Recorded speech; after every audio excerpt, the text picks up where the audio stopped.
Welcome to Our Jewish Roots with insightful Bible teaching from Israel with Dr. Jeffrey Seif. This week we see Israel undergoing a change of leadership on Joshua, More Than a Conqueror.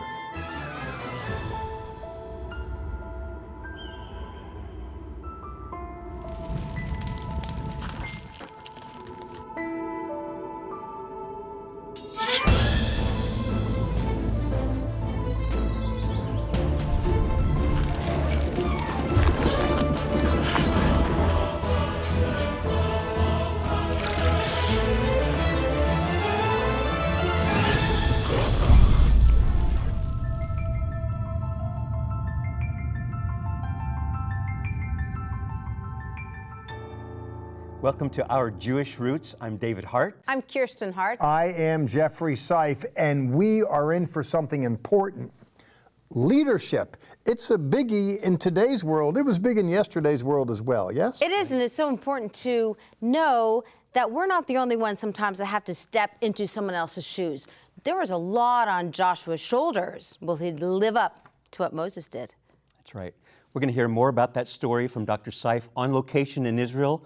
But right now, let's see what it was like for Joshua as he began his leadership. Ever since we left Mount Sinai, the priests have played a vital role in the fabric of our people. Adonai told Moses that all priests should come from the tribe of Levi, and they were to be given special duties in the service of the tabernacle. Now that their leader has passed away, they wonder, to whom should they now give ear?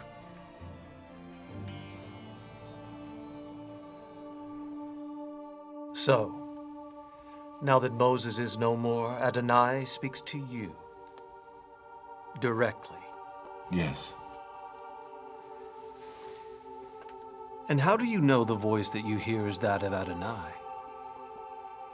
I just know. Joshua, we believe you, and take comfort in knowing that you are certain. It took Moses 40 years to lead us here. Now that we are so close to our land of promise, we must know that Adonai is directing our steps into it. And, of course, then commanded by you. Moses is dead, but his message lives. And the same God that speaks to him now speaks to me. And I tremble when I hear his voice, but he tells me to take courage. What else has he told you? He told me every piece of land upon which I step is claimed for me, and all the children of Israel will possess the land from the Euphrates to the Great Sea, but today we cross the Jordan. And you have called upon me because? The priests will lead the people across the Jordan bearing the ark. But before you cross to the other side, stand still in the water, and the water will be cut off. The people will cross into the promised land on dry ground. The very banks of the Jordan are overflowing. It's the season of rain. Never mind. The Lord stopped the waters at the Red Sea. He will stop the waters of the Jordan.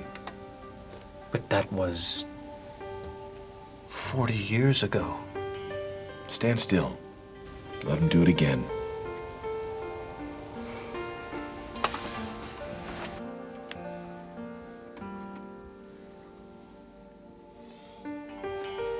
We shall.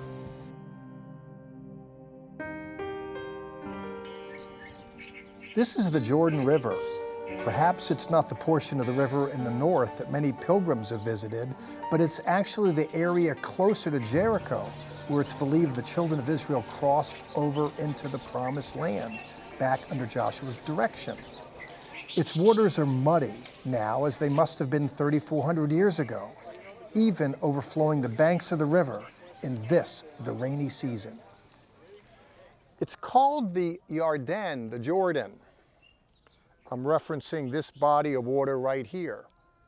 It's not all that formidable, impassable. There was already technology to dam up rivers so armies could cross, but really, People needed to see a miracle, and I mention that because at the advent of Moshe Rabbeinu's ministry, at the advent of his, there was a miracle with the parting of the sea. Granted, there was pressure with an army pressing behind, and it was more dramatic. And this isn't quite the Red Sea, but the Jordan is, it's here. And it's interesting that Nesh Gadol Hoya Shem, a great miracle happens. The same sort of thing, the parting of the water. As it happened with Moses, it happens with Joshua, and that has a way of certifying Joshua's ministry. I love teaching the Bible, every minister does, but I love doing it from the places themselves, and we're really at the place of the crossing. Very famous site here. This is the Yarden, the Jordan. It's 156 miles of river. Starts up right around Tel Dan. In fact, Jordan is named after Dan, one of the tribes. There's a site in the north. The water there makes its way into Kinneret, into the Sea of Galilee, Sea of Tiberias known as by the Latin. And then it goes down this stretch right to the Dead Sea. The Jordan River. In fact, the country right behind me, and I could throw a rock from here and it would hit Jordanian territory. Even Jordan, the country, is named after. And here, this part, we're in Israel, but it's the West Bank, a Palestinian territory under their control at this juncture. It's the West Bank of what? The Jordan River. This place plays a part in history today as much as yesterday, but principally we're interested in yesterday's world, and for that I use biblical literature as the primary guidebook. I would imagine Joshua, well, I don't need to imagine, I know he was nervous about it. We're told in the Torah that before Moses finishes running his course, Joshua is propped up formally and fully. And I wouldn't call him an untested leader. He's been in battle in other places as well. But the point is now he's the man. And people were wondering if he has what it takes. And he was wondering himself if he had what it took. And I mentioned that. You say, Jeffrey, how do you know? You didn't live back then. And even if you did, how do you climb into his world? Well, I know the testimony that's left in Scripture. And if you look in Joshua chapter 1, and I want to hear from the text that bears his name, we're told. It's very stark, it's very direct. Moshe avdi met. Moses, my servant, is dead. Re'ata kum avod et hayarden hazeh. Now therefore arise and go over this Jordan. Atav v'kol ha'am hazeh, you and all of this people, el eretz asher anachi noten lachem, even to the place that I've given to them, livnei Yisrael, the sons of Israel. Get up and go. After saying that, he notes the boundaries of the land, and you look in verse 4. In verse 3, he says, I've given you this land to tread on. It's going to be yours. He says, from the wilderness to the Lebanon. He goes to the land of Euphrates, the land of the Hittites. Is a very broad border. The borders were never realized fully, by the way, in antiquity. It rates some kind of fulfillment into the future. It's not what Israel is today. He goes on to say, and it's interesting, to speak to the fear. He says in verse 5, to assure this man who is now the commander-in-chief. He says, no man will be able to stand before you in verse 5. And then, Karasher chayati im Moshe ehiyeh imka. As I was with Moses, he says, so I will be with you.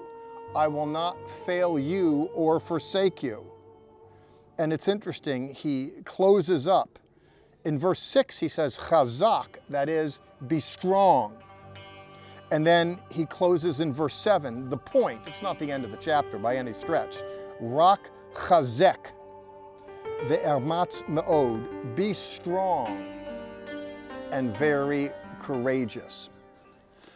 I think it takes courage to move forward in life. We're looking at Joshua more than a conqueror. To conquer, it takes courage.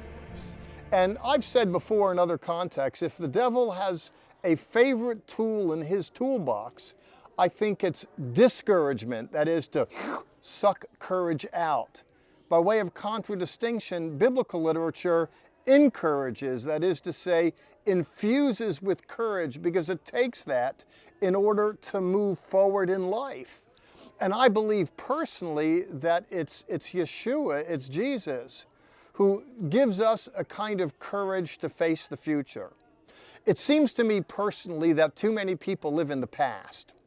If you're driving a car and it's raining and the road is swerving and there's traffic, you don't want to spend an inordinate amount of energy looking in the rearview mirror and the side mirrors to see where you've been and what's behind you. You need the better part of your energy looking forward. So many people are shackled by the sins of the past. It's the grace of God that gives us a reset button that we can be forgiven of the past so that all of our energies can look into the future. And then we have the good Lord who enables us to get into the future.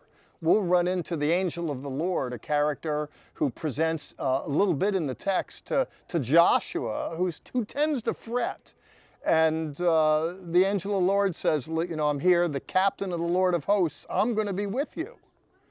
I think it's fascinating, by the way, in the Bible, there's the term the Lord of hosts, Adonai Tzivaot. Famous expression, Kadosh, Kadosh, Kadosh, Adonai Tzivaot. Holy, holy, holy is the Lord of hosts. That is the Lord of the armies. And I don't mean that in a military sense as much as a spiritual sense. You know, when Yeshua was on the cross, he said, I could pray down legions of angels to turn this situation around, but that wasn't the plan. It's good to know, speaking of plan, that we can get heaven's help for earthly dilemmas. The good Lord loves us, and like Joshua, he wants us to be more than a conqueror.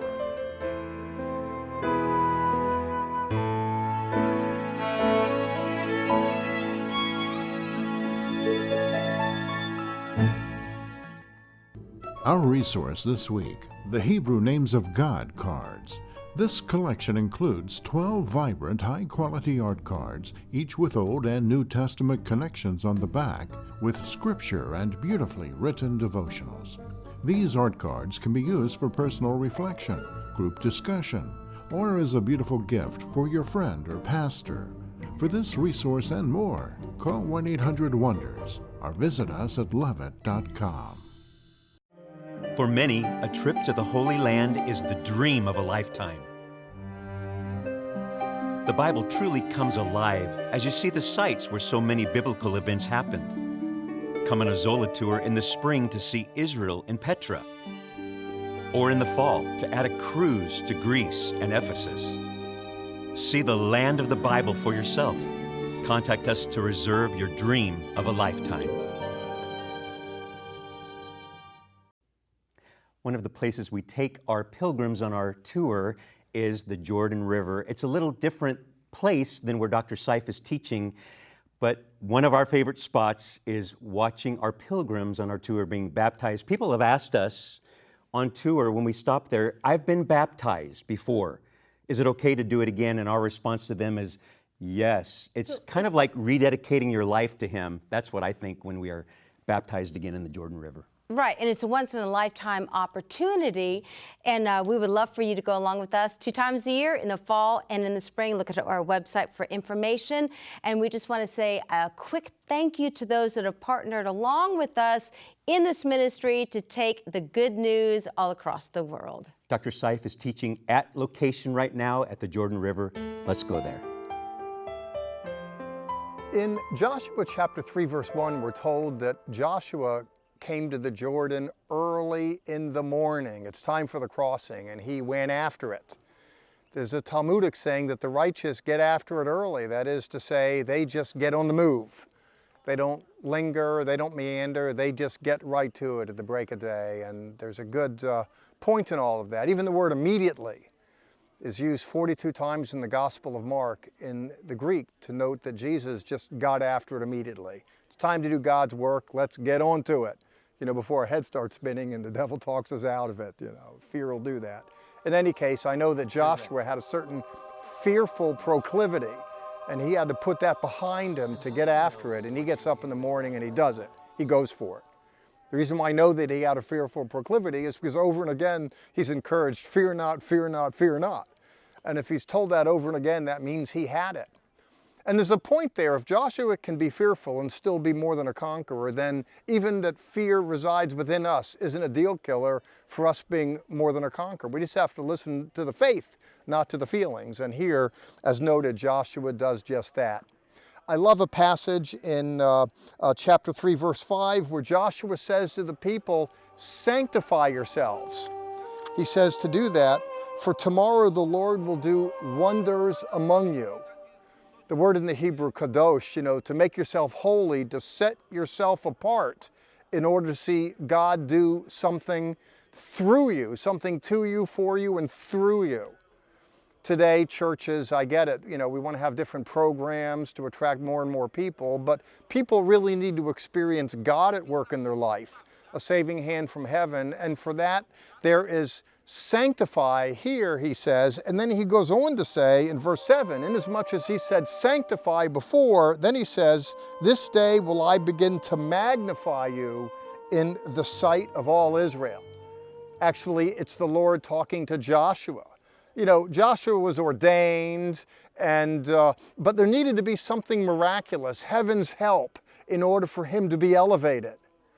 I mention this and I affirm this, and that is many in ministry today, leaders, we get degrees. I have a doctorate. I've been a professor for years, and I'm all about helping to prepare people to learn the scriptures and be a minister.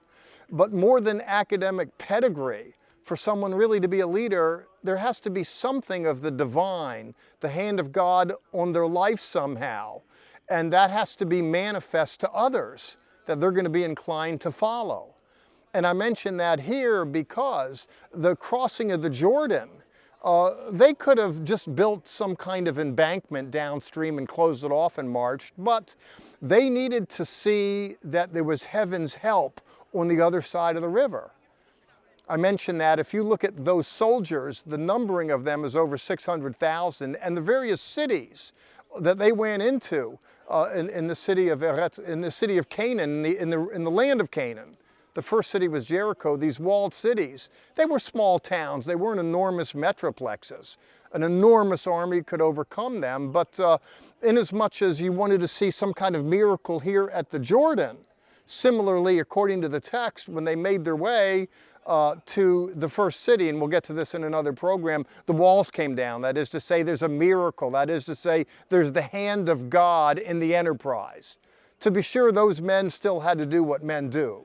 They had to get there and fight and work and take care of their business. Similarly today, men, we have to get up. If we're going to be more than a conqueror, we've got to take care of business. A good work ethic, some courage, chazak, be strong. I mean, that's necessary. That's not going to go away just because you have religion. But what you want is to see God's hand at work in your business when you're involved in the Lord's business. And so this journey here with Joshua is punctuated by miracles on the front end.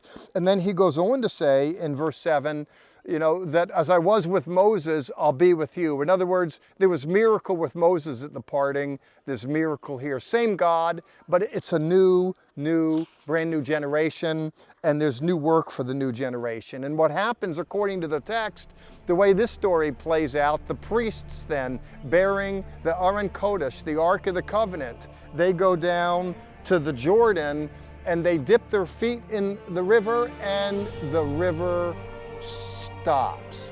It is a miracle, and we're told at the end of chapter 3 and verse 17 that all Israel passed over on dry ground. Unto all the nation were passed clean over the Jordan. Again, what's noted in the Bible is a miracle. I believe in miracles. As I've stressed, I think it takes miracles.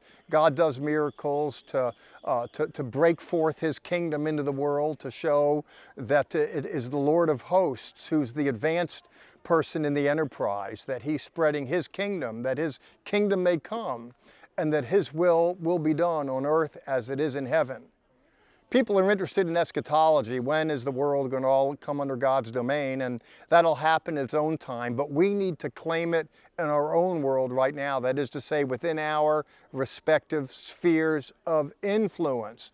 I'm talking to men, not just men, women too, but principally men, for you to be that man of courage, for you to be the one, the priest of the family, for you to go first in the water, for you to get up early in the morning, and you let that faith drive you into the future and see what'll happen. You know, men, we want the best in life. We feel we don't always get it. We think we go for an ideal. We think we got a raw deal. Get that faith at work and seek the Lord for what He would have you to do, and find the divine strategy He has for you to help you to be the head and not the tail, to be a conqueror and not conquered, to be a victor and not a victim. And you yourself can experience with God how, like Joshua, you can be more than a conqueror. For the Israeli Defense Forces, the saying, "more than conquerors," is more than a slogan. My good friend, Chaim Mailspin, who serves with the Israeli Defense Forces, is going to give us a window into how the Israeli army is taught to go forth and slay the giants. Sarge, I got a question for you. When I look at the Israeli Defense Forces back in the day with Moses, after Moses with Joshua leading them in, the religious go first. You know, they're bearing the ark, they're putting the foot in the water, there's miracle there. How does the religious work along with the Israeli Defense Forces today? Well, definitely when your life is threatened, when you're about to go into enemy territory, you want to pray. Even someone who's a complete atheist, doesn't believe in God at all. This happened to me. Someone came to me and said, "Chaim, would you say a prayer? You and God have got this thing going. Would you just say a prayer that I'll make it out alive?" And you have this 10 minutes to call your family. You don't give away any secrets, of course. And you just say, "Hey, I just want to hear your voice, you know." Hang up, then the rabbi will come out. He says, "Guys, I want to pray a prayer over you guys." And many of these people, they say, I said, "Only now you want to have a prayer? What about other times?" And they said, "I'm just curious today. I'm extra curious about God today." Because knowing that that evening we'd go into some very heavy machine gun fire and very dangerous missions. Yeah, there's something about being thrown up to the edge of eternity that gives people a little religion that wouldn't otherwise be there. People talk about miracles and just the exploits of the Israeli Defense Forces. I know people talk about in America, do Israeli soldiers talk about miracles and God being with them when they're there in the thick of the battle? Well, absolutely. You know, right around here, the sun stood still for Joshua. And even today, I mean, I was under heavy ammunition fire, and we were caught in the open. That's the worst place to be, under fire in the southern part of Israel. And bullets, I could hear them whizzing by my head.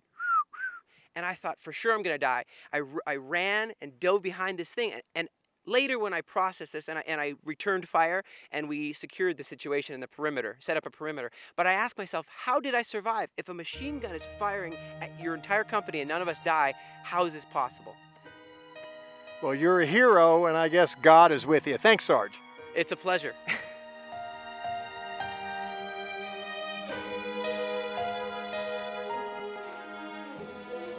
Lord, I hear you weeping, sorrow for what might have been. Your hand outstretched upon the cross, reaching for the sons of men. Lord, I hear you praying for those who are so lost, to simply ask, forgive me, Lord. I understand the cost.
Zola Levitt passed away in 2006, and we're so honored to continue bringing his music to you.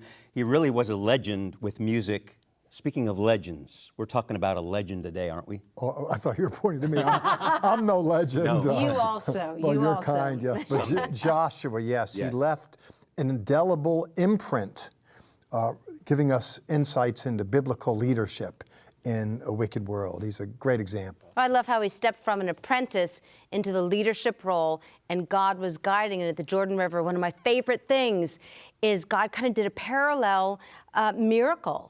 The Israelites came across on dry land with Moses, and they also came across on dry land with people compare. Joshua. This is the Interesting. new guy, Joshua. Mo Right. was much better. You know, at the end of the day, we see the same God behind Moses, the same God through Joshua, and that's amply attested through miracles for both. And it still happens today, comparison, you know? Yes, I think so. God does supernatural with those whom he appoints, he anoints, and we see that at play. I think it's a shame. A lot of religion downplays miracle, but miracle is amply noted in biblical literature, and I like to see what was written on the pages still manifest throughout the ages. Yes. Talk about a miracle. We are able to take this broadcast around the world only because of your faithful giving to this ministry. To us, that's a miracle, and we appreciate that. We surely do, and bless you for the miracle that is you. And as you go, Sha'alu Shalom Yerushalayim.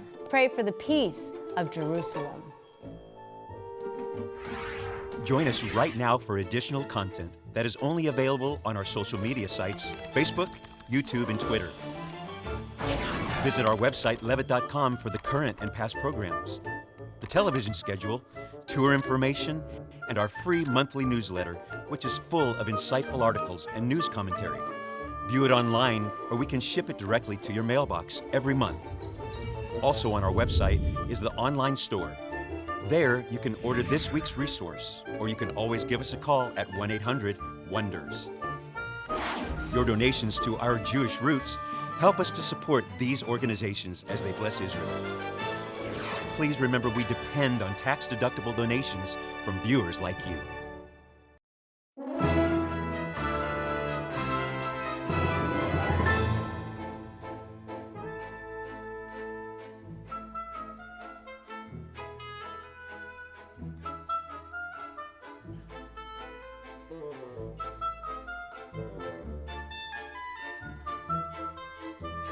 This has been a paid program brought to you by Zola Levitt Ministries.